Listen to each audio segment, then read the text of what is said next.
بعد میں ہو، لیکن یہ طے ہے کہ دسمبر کی 12، 20 یا 22 تاریخ کو ضرور ہو، اس لیے کہ دسمبر سال کا 12واں مہینہ ہوتا ہے اور ہر مہینے میں یہ 3 تاریخیں ایسی ہوتی ہے جو کہ بے سے شروع ہوتی ہے۔ چونکہ سن 2024 ہے، اس لیے صدقہ خیرات بھی شروع کر دیا۔ ہاں، ایک یہ احتیاط ضرور رکھی کہ صدقے میں بکرا نہ ڈھیر آ جائے تو کوئی مذائقہ نہیں، ورنہ مرغا ہی صحیح۔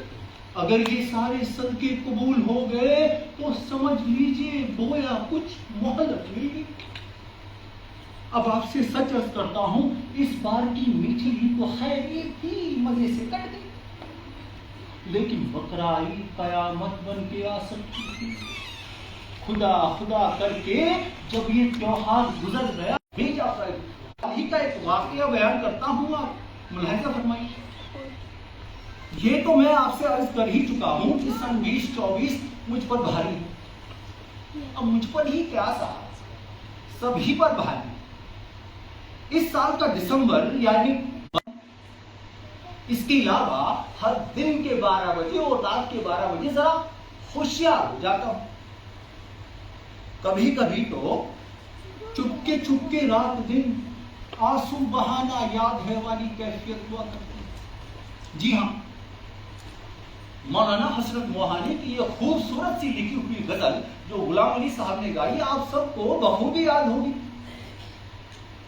آپ سب کو بخوبی یاد ہے نہیں ہے؟ یاد ہوگی۔ انہی کی زیر احترام 21 تاریخ کو جموں میں ایک مشاعرہ رکھا گیا تھا اور لوگ چاہتے تھے کہ میں بھی شرکت کروں۔ اب 21 تاریخ یعنی 2 خطرناک تاریخوں کے بیچوں بیچ۔ حالانکہ ذاتی طور پر مجھے 21 تاریخ سے کوئی اعتراض نہیں تھا، چنانچہ کچھ نوجوان جب میرے پاس دعوتی انویٹیشن لے کے حاضر ہوئے تو پتا چلا کہ بزم ادب بادامی باغ کے کارکن ہیں۔ عجیب دعوت نامہ دیکھ کے خون خشک ہو گیا۔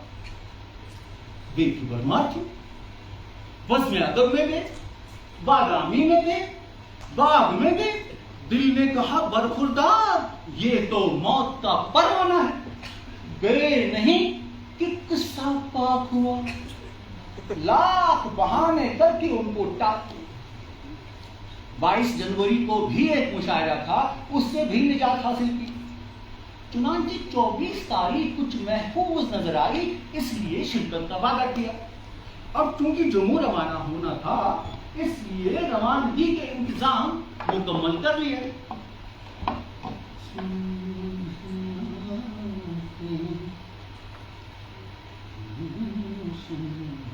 ہاں، ایک معمولی سی احتیاط یہ ضرور کی کہ جو صاحب لینے آئے تھے ان سے کہا کہ جناب اصولاً میں بس میں سفر نہیں کرتا، آپ موٹر کا انتظام کیجئے یا پھر ریل سے چلتے۔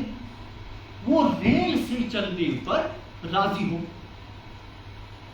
اب یہ اتفاق بلاختہ کہ ریل کا وقت 12:20 ظاہر ہے یہ ریل بھی ایک قسم کی بس ہی ہوئی کہ نہیں ہوئی۔ موٹر کی چونکہ ان کے بجٹ میں گنجائش نہ تھی اور نہ ہی یہ بات انہیں اس وقت آسانی سے سمجھائی جا سکتی تھی کہ 12:20 پر روانہ ہونے والی ٹرین سیدھی قبرستان کو جاتی ہے۔ اب سوال یہ تھا کہ کریں تو کیا کریں، کریں تو کیا کریں، کریں تو ہاں ارادہ کیا کہ کیوں نہ دل کا دورہ پڑنے کا ناٹک کیا جائے تاکہ یہ صاحب خود ہی نہ لے جائے۔ اجی ابھی دل کا دورہ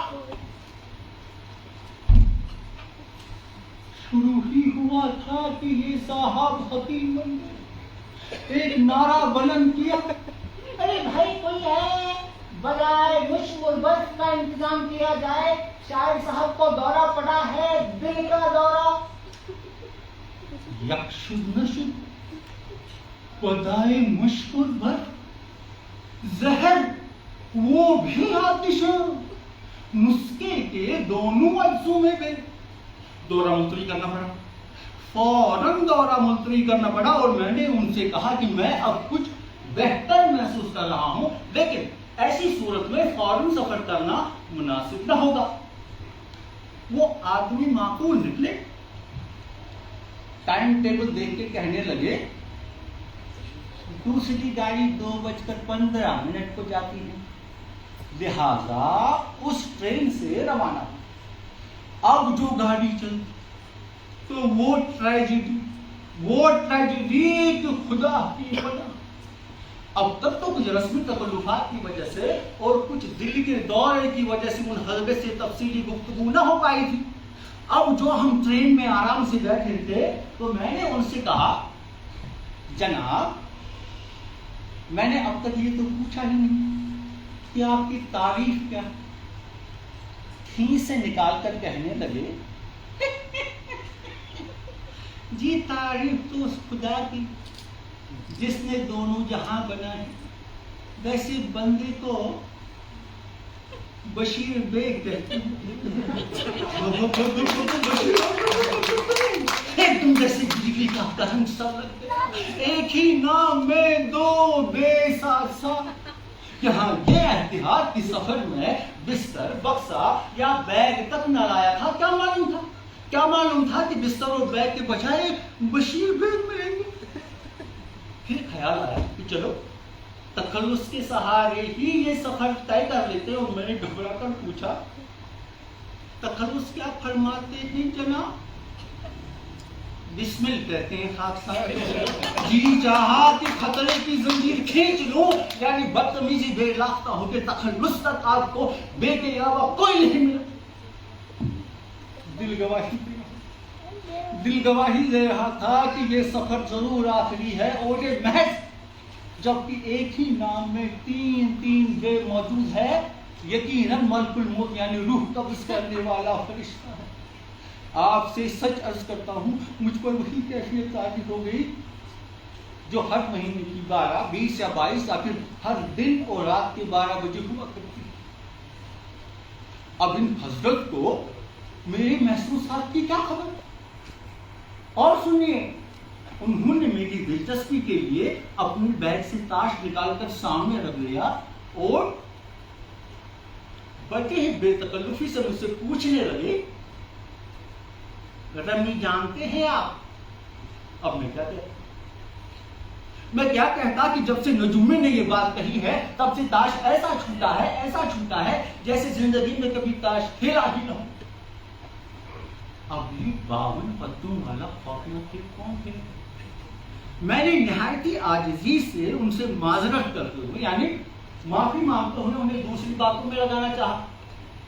آپ کی پیدائش کہاں کی ہے. تاش کے پتے فرفراتے ہوئے صاحب نے کہا پیدائش تو میری باس بڑے کی ہے. پیدا بھی بے خدا چھانٹ کے وہاں ہوا ہے جہاں ایک چھوڑ دو بے ہیں. یہ آدمی آج ضرور کوئی حادثہ کر کے ہی دم لے گا. ارادہ کیا کہ اب ان حضرت سے میں کوئی گفتگو ہی نہیں کروں گا, لیکن اس کا کیا, یہ صاحب خود ہی کہنے لگے ویسے زیادہ تر رہنے کا اتفاق بسوا کا ہے. اور جناب کا شغل یعنی پروفیشن کیا ہے. نہایت ہی مسکین صورت بنا کر کہنے لگے جی وہی جو صاحب کے آنے کے بعد زیادہ تر لوگوں کا ہے, بیکاری اور بے روزگاری. دیکھا آپ نے